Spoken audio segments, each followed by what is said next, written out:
Hey, what's up, you guys? Yes.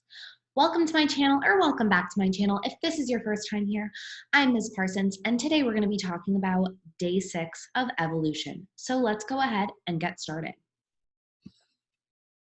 Today we're going to be focusing on anatomical structures and how we can use anatomical structures to support anatomical evidence to support evolution. So whenever we see this word anatomical, we always want to insert the word structure. We're looking at structural evidence to support evolution, to support evolutionary relationships between these different organisms. So let's take a look at the first question.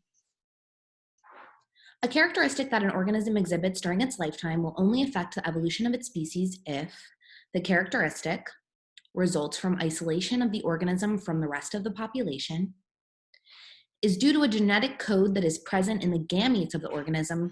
So we're looking at a characteristic that an organism exhibits during its lifetime. How will a characteristic that one organism exhibits during its lifetime affect evolution? And remember, whenever we talk about evolution, we're talking about change over time. So one organism's lifespan is not going to impact evolution unless it decreases the number of genes in the body cells of the organism. Causes a change in the environment surrounding the organism. So if you guys, bear with me as I get us going. If you guys couldn't already see the answer several times, this will only affect the evolution of the species if it is due to a genetic code that is present in the gametes of an organism. So you may remember back from Unit 7 in genetics, or our project that we did on CRISPR, this is a germline change. A mutation is only going to impact the future of the species if it is in the gametes, if it is going to be passed on. The sorting and recombination of genes during reproduction is important to evolution, and you can see right here, this is Unit 6, 7, and 8 all tied together, and you can see why we go right from reproduction to genetics and evolution. So again, sorting and recombination of genes, when does this happen? Meiosis is important to evolution because these processes decrease variation and help maintain a stable population. Do sorting and recombination and meiosis decrease variation? Increase variation that enables species to adapt to change. That's starting to sound better. Decrease the chances of producing offspring that are adapted to the environment. Why would that be important to evolution if it decreases the chances of producing adaptations that are fit to an environment? Or increase the ability of all offspring to adapt to the environment? Well, if we know anything about genetic inheritance that we remember from our last unit, we know that genetic inheritance is random, right? Which is why we calculate it using probability, which is why Mendel had to conduct so many trials with his pea plants to get the data that led us to the theories of modern genetics that we have today. So why would sorting and recombination of genes be important to evolution? Because sorting and recombination increases variation that enables a species' ability to adapt to change. And how does that happen? How does sorting and recombination increase that ability? Well, when you have an increased amount of mutations, genetic variation in a population, you have all of these different traits, all of these different characteristics that makes the population more flexible, more able to live in many different environments. So as environments change, the organism maybe dies, but the population survives because there's a variety of genetic traits within that population. Humans are a phenomenal example of this, which is probably why we are so obsessed with this concept. So humans have a tremendous amount of variation in our genome, right? We have a great diversity of appearance. People can be as small as 3 feet tall, full grown with some genetic mutations, some rare genotypes, and people can be, taller than 8 8 feet tall is probably the tallest person who's ever lived. So we have this tremendous variety. And this tremendous variety is partially due to the long history of human evolution and humans spreading out of Africa all over the planet to different environments. And because we had this huge genome with all of these different traits, and then different populations had mutations that made them, that one mutation was more likely to allow an organism to survive in a given environment. For example, you can think of people like in Nepal and in the Andes in Peru, both have a similar common appearance, right? They live high up in the mountains, so people who are from those regions of Earth, that are native to those regions of Earth, are short and stocky. Why? Because they live up high in elevation, and that allows them to, serve as Sherpas. If you've ever heard of people climbing Mount Everest, they are led by individuals who work as Sherpas, and their bodies, there's all kinds of different traits that are more prevalent in individuals that live in these high up mountains. But the point is that mutation occurred by chance. But because this group of people that happened to move to this mountainous area was isolated there, that mutation led to greater ability to survive and reproduce in this given environment. Over time, that group developed this different genotype. However, the thing that is amazing about humans is that even though there was clearly evolutionary bottlenecks and clearly different periods of human evolution where certain traits became common in a given region, human beings from all over the planet are able to reproduce together. We're all the same species. So we have this amazing ability as a species to adapt to all of these different environments because of this sorting and recombination of genes that occurs in reproduction that increases our variation and enables our species' ability to adapt to changing environments and survive all over the planet Earth. Sorry, planet Earth, we've really done a good job colonizing you. Yesterday was Earth Day. Probably a pretty good Earth Day for planet Earth, even though we're all stuck in this pandemic. But let's go on. So this is a very important question here. This is tying together concepts from 3 units. I hope that made sense to you. Please go back. I just sort of went on quite long about that question. Please go back and rewatch what I said if it didn't make sense the first time, because that is a really excellent question that ties together all these concepts. And it's really good for you to have that sort of like broader understanding. So let's continue. And again, anatomical evidence, we're thinking about structure. So how do the different body structures of different species show us evidence of evolution? So part A, anatomical evidence notes. When we're looking at evidence supporting evolution, we start with comparing body structures in the anatomical record. So the anatomical record includes the fossil record, right? Includes organisms that are alive today, samples of their skeletons, and of course, on Earth, we know that there has been change over time. Why? Because we have fossil records of dinosaurs and trilobites and all these organisms that are no longer alive on Earth. And we do not have fossils, for example, of humans from 65 million years ago living in the Jurassic period. Why? Because humans were not a species that was existent at that time. Mammals were barely existent at that time. So we have this tremendous evidence of change over time in that fossil record, right? And in New York State, if you've ever like driven upstate towards Pennsylvania and you see the bedrock on the side of the road, I actually once went and gathered fossils from that bedrock, literally like right on the side of the road. I thought I was gonna get smashed by a car, but right there in that bedrock that just looks like, I don't know, black rocks from the car. When you get up close, there are hundreds of thousands of little tiny bivalves, so like look like little clams, but sort of with more interesting shells. And those are organisms that lived in the Devonian period and then, different periods of history. And those organisms don't live in that area anymore. And aside from the anatomical record, we can also see that, for example, that region where we have a highway now that leads, from upstate New York to Pennsylvania, used to be water. So you see marine and ocean.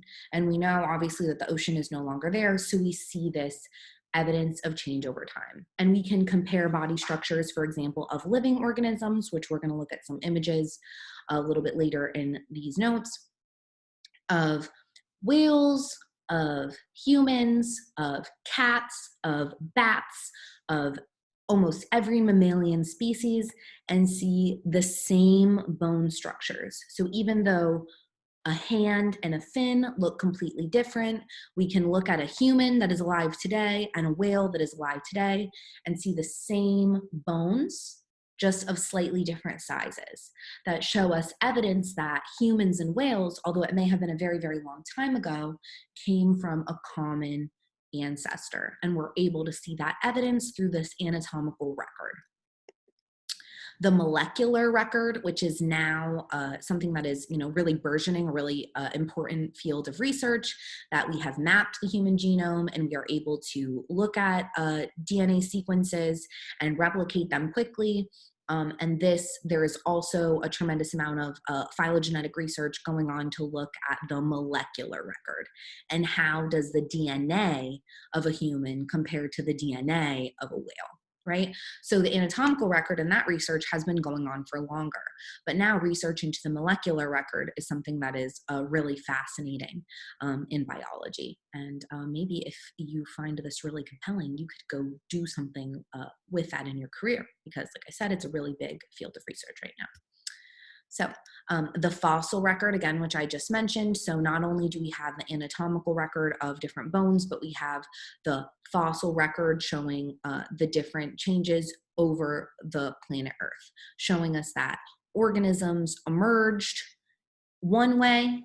And for example, mammals started with like a very small organism similar to maybe like a modern mouse, except totally not a modern mouse because it was 65 million years ago.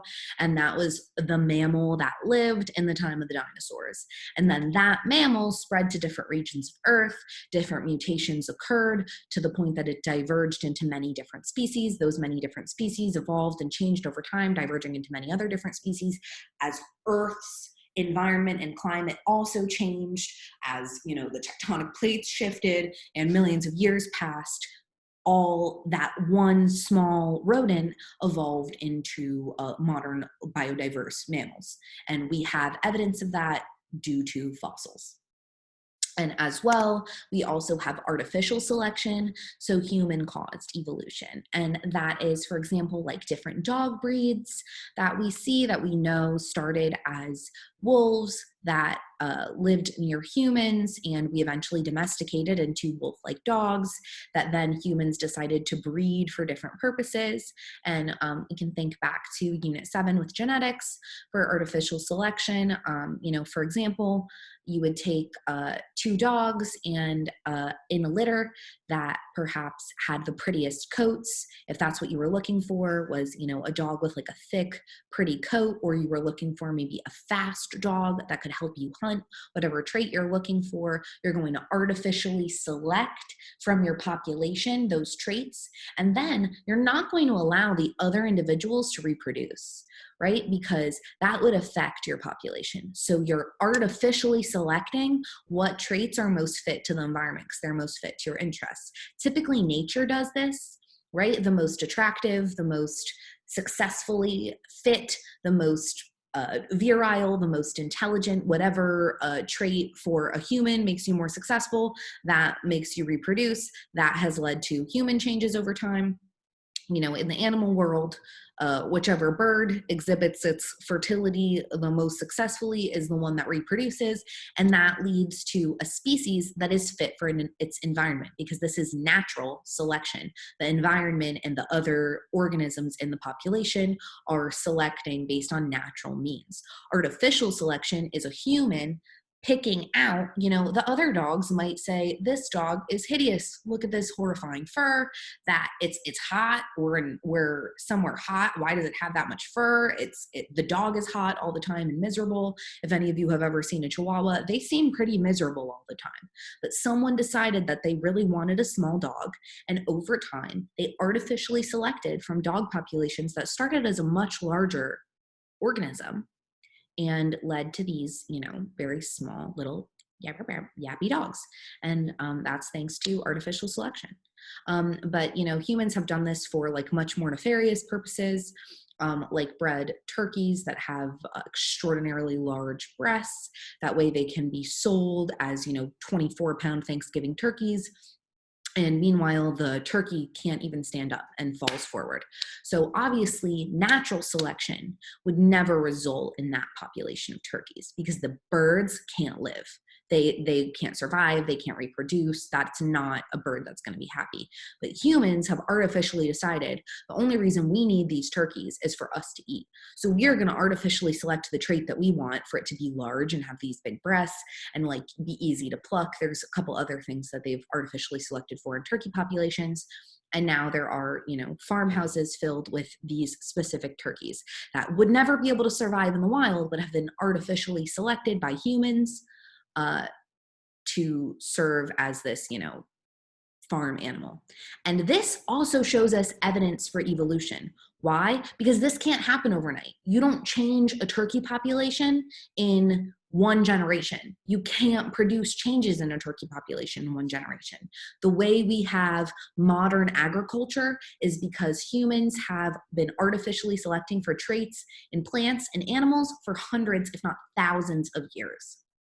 So this also shows us, because farmers have kept records, that evolution can be manipulated by humans. And it exhibits the same processes that natural selection does, except with the influence of environment actually being whatever the human is breeding the organism for. But we see mutations, we see variation in the population, and all of these things when humans try artificial selection, which is why if you've ever seen like dogs bred or a litter of puppies, there might be a pug that is tall, right? That pug has a mutation that isn't desirable as a pug. You want a small little pug dog, but there are tall pugs because there is variation in a population. You can't get rid of that. However, you can artificially select for the traits you want. But if you have ever seen a little pug, that comes to the peril of the poor little pug, that it has this cute little smooshed face, but it can't breathe.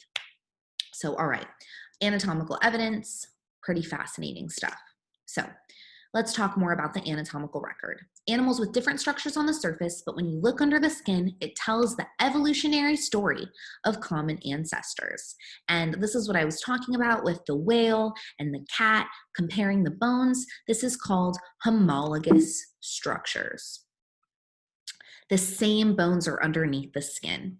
So these limbs that perform different functions, like the hand and the fin, have the same bones. They are built from the same bones. And how could these different animals have the same bones? Because we evolved from a common ancestor. So these homologous structures, same structures. So, okay, I'm going to show you an image for this, but what we're talking about is if you've ever seen a dog's arm or a cat's arm or any other mammal, even like cow's forelimb. I'm guessing most of you haven't been up close and personal with a whale's fin, neither have I, but you might notice that a cat sort of has an elbow. It's in a different spot. If you've ever looked at a cat, they sort of have maybe longer ankles. They have a foot more similar to a rabbit, another mammal, but inside of their foot and inside of their hand, which is just another paw, these paws have the same bones as are in my fingers right now and your fingers and our feet. However, the bones have evolved to suit the purposes of these different organisms. But when we examine the structure, we can see that we evolved from a common ancestor. We can see that these are homologous structures that come from the same origin. So again, what I've been talking about, cats, whales, and bats, homo meaning same, so homologous, same structure, same information. And homologous structures, this is sometimes referred to as comparative anatomy, and you can look at many different species and see this evidence. So forelimbs of humans, cats, whales, and bats are the same structure on the inside, which shows us also, when we look at embryonic development, the same development in the embryo.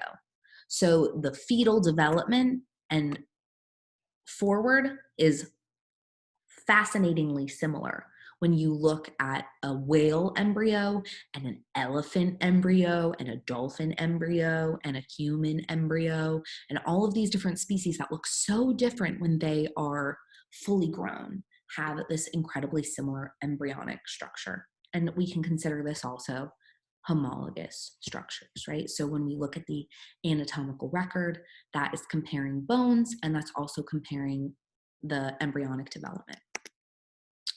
So these analogous structures, so they look similar on the outside, they have the same function, but they have different structure and development on the inside. A really good example of this is a bat and a dragonfly, right? So a bat has wings and a dragonfly has wings, and it has the same function, they can both fly.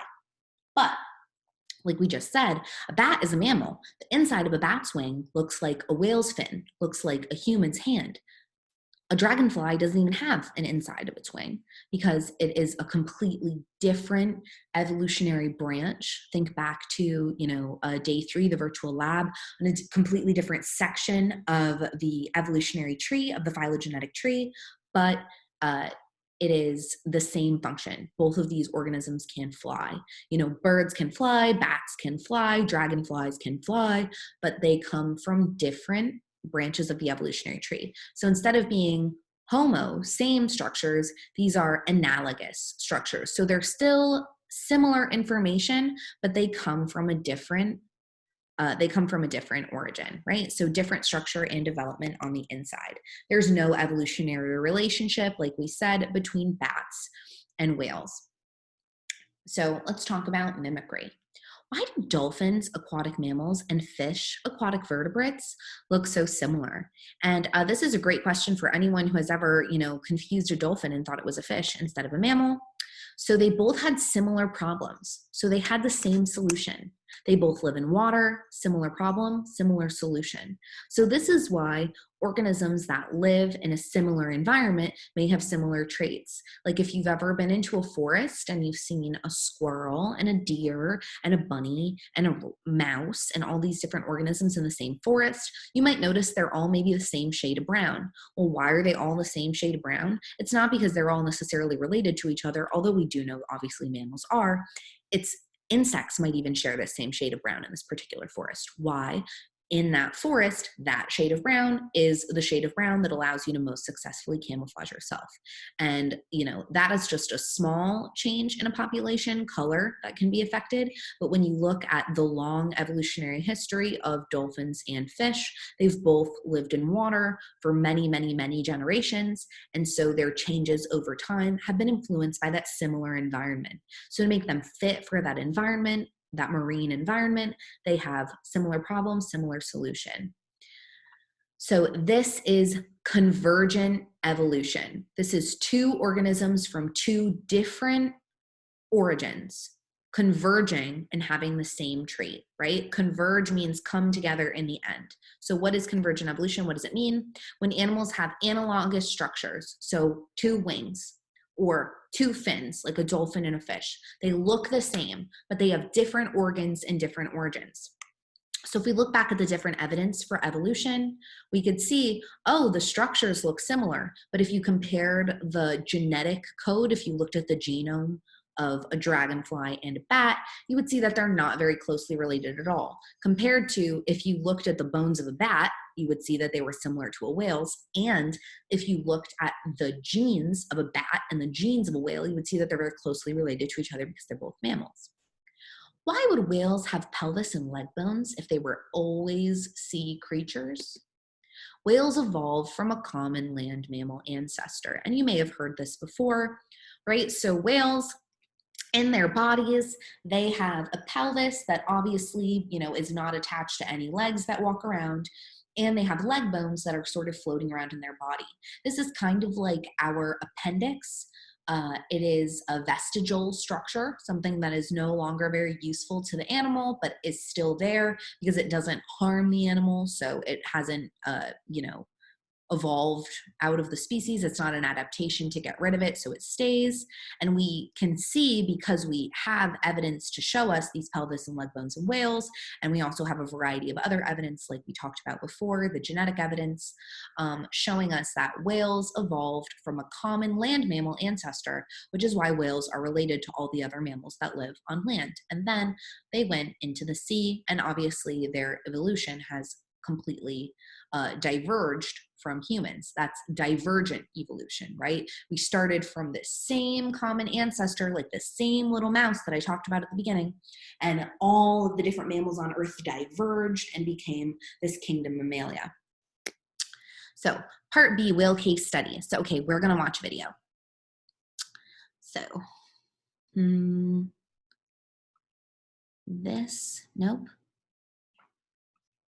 This is what I wanna do, that, okay. And I believe, I should be able to show you all this video. Let's watch.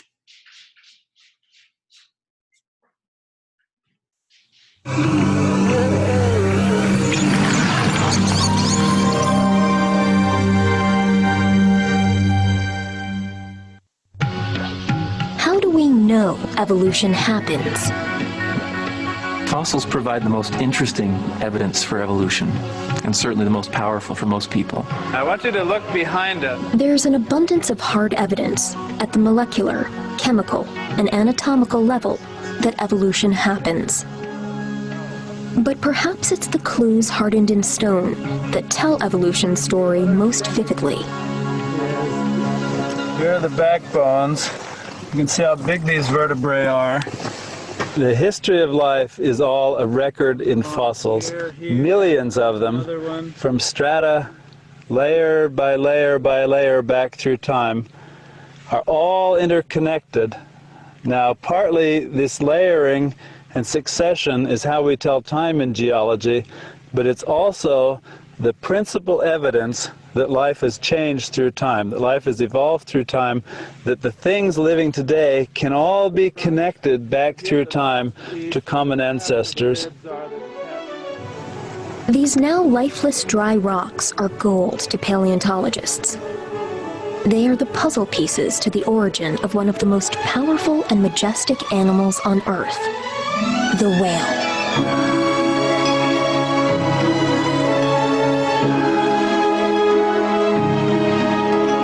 The evolution of whales has always been sort of a mystery.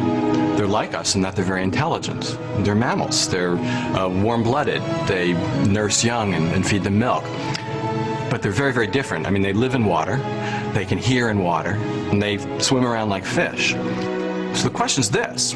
We know that mammals originally evolved on land, yet whales live in the water. How did that shift, how did that evolution happen from life on land to life in the water? That question consumes paleontologist Phil Gingrich. The evolution of whales has been his passion ever since 1978, when his team unearthed a rock in Pakistan that appeared to have a skull embedded in it. When we found it, all you could see was the brain case. I thought it was a wolf-like animal with a very small brain. When it was cleaned, the ears were uncovered, and I could see that it had a very characteristic whale ear, and that shows us that what we have is a whale, not a wolf, not a deer, not some other kind of mammal, but the fossil whale. Gingrich named the whale ancestor Pakicetus. With only its skull as evidence, scientists do not know for sure what the rest of Pakicetus looked like. But some scientists hypothesize that it resembled a modern seal. Okay, look at this, Bill. Here's this. Paleontologists look for fossils that have transitional features from one way of life to another. And then here's the advanced. They use these related forms to create a comprehensive picture of evolutionary change. When fossils of related species are located, scientists organize them by their physical similarities. Sometimes these similarities don't evolve all at once, like the whale ear of Pakicetus, which lacks many other whale-like features in its backbone and limbs. Whales' bodies contain inside them connections or clues to their past. I mean, their mammalian traits are signs of their recent history, but they're also signs of a very ancient history. Take their flippers. On the outside, their flippers look like fish fins, but on the inside, the bones of that flipper are very similar to those in a monkey's arm, in the wing of a bird, and in the limb of a frog. Egypt today seems an unlikely place for Phil Gingrich to find intermediate whale fossils. This is Wales Valley in Egypt. You can see behind me there are many hills of sandstone standing above shale. What's important, it's called Valley of Whales because there are about 400 skeletons of whales weathering out here. This was a wide open blue sea with a full range of sea life living in it. A lot of invertebrate shellfish, sharks, about 5 or 6 kinds of whales living here. Gingrich searches for intermediates with hind limbs and feet to trace back until those feet and hind limbs are as big and fully functional as any 4-footed animal that lives on land. It is a Basilosaurus. Look at this. Here's the skull, incisors up front, the rest of the teeth come back to here, and then the whole length of the skull is over a meter. His find, Basilosaurus, had tiny hind legs with a mobile knee and several toes, and lived 35 to 41 million years ago. Here's where scientists place this transitional form on the fossil record. The discovery of another fossil has led scientists to conclude that whales evolved from a land mammal much like this one, called Synonyx. Perhaps its descendants found the water a source of abundant food and a haven from competition. Over millions of years, through variation and selection, front legs became fins, rear legs disappeared, bodies lost fur, and took on their familiar streamlined shape. Whales show us the sheer creative power of evolution. I mean, from a wolf-like creature to a whale in 10 or so million years is amazing.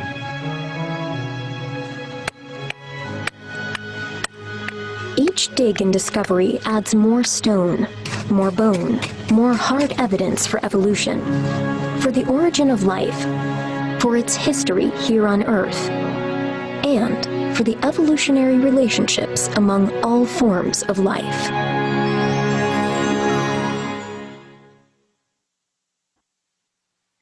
All right, so I'll post that video with the YouTube link, or at least this version. That way you guys can go ahead and check it out on your own. But let's go ahead and look at the questions. If I can ever exit this video. Cool. Okay, so. Whale case study. Based off of the video, identify at least 3 pieces of evidence that suggest the evolution of whales from land mammals. So in the video, they talked about the anatomical evidence showing that whales' body structures today are similar to the body structures of land mammals. Sure, we can see that the fin is very different from the arm. However, if we look under the skin, we can see those same homologous structures, those same common bones. The fossil record, right, they talked a lot about finding that sort of transitional creature in Egypt that was between a wolf-like creature and a whale, like we have on this image here, that transitioned to modern whales that swim in the ocean and don't live up in the mountains. But you can see that distinctive whale ear that shows that somewhere along that organism's journey, or that population's journey that eventually evolved into modern whales, they lived in that area. And for whatever reason, what made these organisms most fit, the group that survived, was in the water, right? And whatever whales remained on land, whatever whale ancestors remained on land, either evolved into different species that we know of today or died off, because the most fit and the best mutations, that the best adaptations were those in the sea, right? And we can see that evidence in the fossil record. And also the geological evidence. So like they talked about there in Egypt, we know that that region, and like I was talking about in Pennsylvania, we know that that area in Pennsylvania where there are marine fossils is now a highway. We know there hasn't been ocean there for an extremely long time, yet we can see that this used to be a seabed. We know that the geological evidence shows that the part of Egypt where they found these transitional whale species, these transitional whale fossils, was not at that time a marine environment. So they know that this organism that lived there, that has this whale ear, was a land creature, but it was related to and part of the evolutionary history of modern seafaring, marine creatures, whales. So whales are a really interesting case study. So, are any sea mammals, because the majority of mammals live on Earth. And like I said, I'll go ahead and link that video on post. Your teachers will link that video on the post on Google Classroom so you can investigate it yourselves. Oh, and I think I can link it on YouTube too, actually. So maybe I'll do that. So, okay. 10 breeding pairs of rabbits are introduced onto an island with no natural predators and a good supply of water and food. What will most likely happen to the rabbit population? So we're looking at part C. These are some Regents questions that are related to what we just talked about. 10 breeding pairs, that's a lot of rabbits, are introduced onto an island with no natural predators, so no pressure on the rabbit population, and a good supply of water and food. What will most likely happen to the rabbit population? It will remain relatively constant due to equal birth and death rates. It will die out due to an increase in the mutation rate. Why would that happen? It will increase until it exceeds carrying capacity, or it will decrease and then increase indefinitely. Indefinitely, and why would it initially decrease and increase indefinitely? Okay, so we can definitely cross out B and D. It will remain relatively constant due to equal birth and death rates. Well, we know there's 10 breeding pairs and no natural predators. So what's killing all these rabbits? Seems like the only thing that might kill these rabbits is environmental pressure. It will increase until it exceeds carrying capacity, which, if this term is not familiar to you, don't worry. In our next unit, ecology, you'll hear all about it. Let's look at the second question. Base your answer to the following question on the scatter plot graph below and on your knowledge of biology. The graph shows changes in the percentage of vancomycin-resistant bacteria in a population between the years 1983 and 2001. Resistance to vancomycin, the percentage of resistant bacteria, over time. So we can see now that bacteria populations have evolved to be extremely resistant to vancomycin. Why has the percentage of resistant bacteria increased over time? Well, I just said, right, an extremely common environmental pressure faced by these bacteria was antibiotics, especially if we're talking about bacterial populations in a given individual, right? So you have a bacterial infection. I don't know, it could be strep throat, whatever it is. So in your body, you take antibiotics. So you take vancomycin. Well, vancomycin kills the majority of the bacteria because vancomycin is an antibiotic. However, even just one bacteria in your throat that has a just by chance, mutation that makes it resistant to vancomycin survives. That bacteria is able to survive. All the other bacteria around it have died. So it goes and takes over, becomes the dominant bacteria in that colony, meaning it's reproducing asexually. And if it's reproducing asexually, that means that the mutation that it had that made it resistant to vancomycin is present in all of the bacteria in that colony of, let's say, strep in your throat. Then you cough, pass strep throat onto another kid in your class, who then goes and makes out with his girlfriend and shares a soda with his mom. And then all of a sudden, we have a vancomycin resistant strain of strep throat spreading around. Sounds disgusting to even imagine sharing a drink with anyone during this COVID pandemic, but as we all know, these things happen. So this is extremely important to actual life on Earth, as humans have developed this very effective treatment for bacterial infections, antibiotics, and the bacteria are fighting back. So why did the percentage of resistant bacteria increase over time? And you can see sort of dramatically here after 1989, a lot. It increased because the resistant bacteria survived and was able to reproduce. So natural selection led to this being the most important trait for bacteria, because it led it to survive and reproduce in an environment, and survive and reproduce, pass on to other individuals, and continue, thriving and living its best bacteria life. And we can see these changes, and what humans have done is we've developed different antibiotics. But of course, if we're affecting the evolution of bacteria to make them more resistant to antibiotics, are we making like a superbug? This is always the fear, and that's why this is highlighted as so important, because just like I talked about with the molecular evidence for evolution, looking at antibiotic resistant bacteria is also a really burgeoning field of biological research. If it interests you, you could probably make a career out of it. All right, so that's it for day 6 of evolution. I hope that all made sense and was helpful to you. Don't forget to submit those notes sheets. And thank you again for coming to my channel. Please like and subscribe, and hit that little bell so you get notified every time I post a new video. Leave a comment below, all that jazz. All right, guys, have a fantastic day. See you all tomorrow.